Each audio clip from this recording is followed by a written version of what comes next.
তোরা চা খাস না সকালে?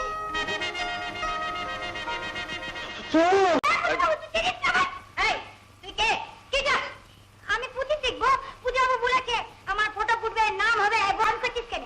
আমি মিথ্যে বলতে লাগবো, আমি ভালো মেয়ে। ও তোদের পুঁথি ঘর আছে না, আমি সেই ঘরে শিখছি। পুঁথি ঘর মানে লাইব্রেরি? আলমারি পেছনে? না না মানে ইয়ে কি যেন চিত্রা, মানে ব্যাপারটা